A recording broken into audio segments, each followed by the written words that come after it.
皆さんこんばんは。デザインスタジオ K です。5月の31日、6月1日の2日間をかけて行われた名人戦第5局で、渡辺明名人に4勝1敗で勝利して、史上最年少の藤井聡太新名人が誕生しました。七冠制覇も史上最年少で果たし、5日からベトナムダナンで予定されている佐々木大地七段との棋聖戦対局でタイトル防衛に臨みます。対局後、渡辺元名人は次のようにツイッターへ投稿しています。今回もこのような結果になったのは残念というか、実力不足が情けないというか、特に第4局、第5局、後手4六角から6六角は全く読めていなかったし、こういう複雑な局面での正答率が本局もそうだけどシリーズ全体というか2020年以降この3年の戦いでの差となりました。無冠になったことについてはいざこの時を迎えてみると一言では言い表せません。でも今までもこの3年間も今日まで前向きに取り組んではきました。無冠になったことで将棋への向き合い方が変わるわけではないんですが、このタイミングで一度お礼を言わせてください。長い間タイトル保持者として充実した時間を過ごすことができたのは将棋ファンの皆様のおかげです。ありがとうございました。こうしたトップオブトップを張ってきて現役最強の称号を得た渡辺元名人に対して称賛の声が棋士から上がっています。山本博五段は渡辺明先生の芸術と題した文章をノートにすぐ寄稿しています。我々の世代からすれば渡辺明その人は強さの象徴である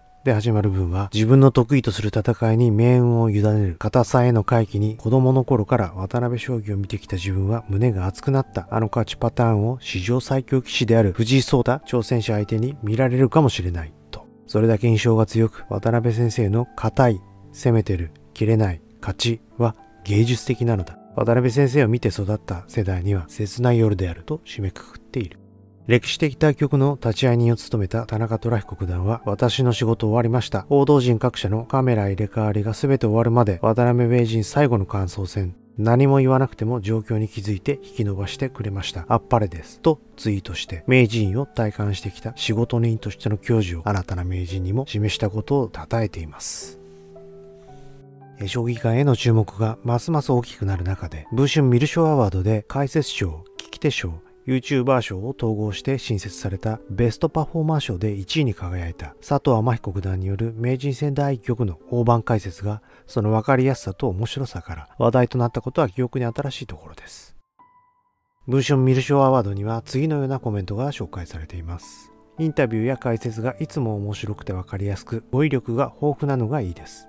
特に王将戦第1局1日目の解説で藤井竜王について熱く語ってくださったのが印象的でした。報道などで藤井竜王は AI の指し手を暗記しているだけであるかのような言われ方をしていることも多いですが、天彦九段は藤井竜王の目指すところをよく理解して皆さんに分かりやすい言葉選びで伝えてくださってありがたいなと思います。50代女性。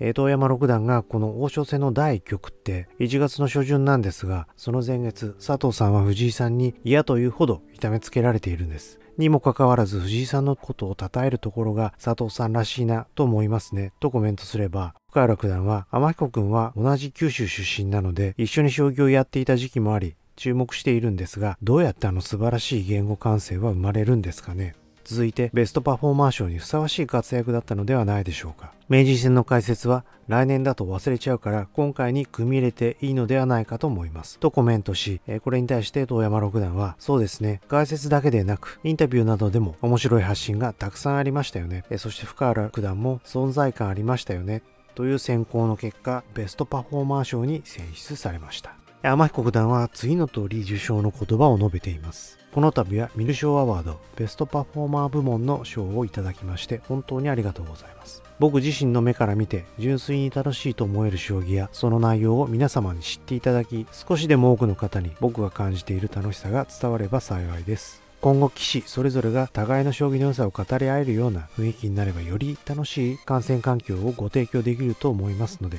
微力ながら僕も力を尽くしていければと思います。天彦先生は自身のツイッターアカウントでスペース配信をしていらっしゃいます。天彦先生がいわばラジオのパーソナリティとなって将棋のみならずクラシック音楽や絵画、その制作された当時の歴史的背景のほかアニメ作品までご自身の関心領域についてトークを展開されています。そのこだわりと博識さには脱帽するばかりです。ご自身は自分を含めて初学者が一緒に学ぶような配信になればとおっしゃられていますが、クラシックや絵画の作品名が次々と紹介される教養の深さと幅広さ、記憶力の凄さから天彦先生を講師とした学びの場のような印象もあります。ツイッタースペ最新のアーカイブが天彦先生のツイッターアカウントにアップされているので、ご興味ある方はぜひお聞きになってみてください。今回は天彦先生からご許可いただき、ツイッターでの配信を動画として制作しています。天彦先生の声と動画の映像とのコラボレーションといったコンセプトです。では天彦先生のトークをどうぞお楽しみください。皆さんこんばんは。いやー、先ほどまでの配信を聞いていただいた皆さんありがとうございました。本当にもう完全に酔っ払い配信になってたと思うんですけどいや本当にお付き合いいただいてありがとうございました。でも本当に中島さんとも連絡取って、ね、今、もう帰られたんですよね。いや、すごい楽しかったね、みたいな感じで話してるんで、ちょっとあんまりリスナーに寄り添う配信ではなかったと思うんですけれども、やってる本人たちはすごい楽しかったんで、いや、本当にありがとうございました。でも、一傍観者からすれば、将棋世界に書いたことではないですけれども、今まで、渡辺さんが成功してきた、その方法論が、ここで壁にぶつかってるっていうところで、じゃあどうもがくのかみたいな、そういうところのその見どころっていうのもかなりあるとは思うんですよね。それはもしかしたら、羽生さんとかにも言えることなのかもしれないですけど、常にやっぱり勝ってきた人たちではあるけれども、ちょっと時代の変化とか、変わり目とかで、どう、アジャストしていくかみたいな、そういうところの面白さっていうのも相当あるとは思うので、やっぱファン的には、特に個人のファン的には、どんどん勝ってほしいってところはあるとは思うんですけれども、将棋、の内容ですとか、マクロな視点というか、歴史的な視点で見たときにの変化とか、20代、30代の時はそういう、別の価値観で、でも50代になったらまたちょっと変わってくるとか、そういう長い目で見ていける楽しみっていうのはやっぱり将棋界すごいあると思うんで、棋士って結構アスリート的なところはあると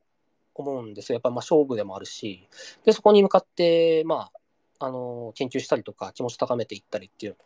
ところはあると思うんですけど、身体をより使うアスリートと違うのは、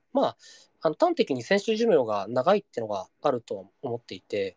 なので、50歳、60歳になっても、指せるといえば指せる。もちろん、読みの能力みたいな、っていうのものは、どうしても20代、30代からすると、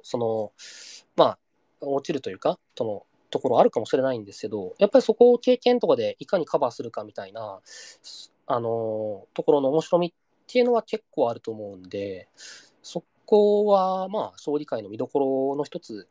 なんじゃないかなとは思うんですよね。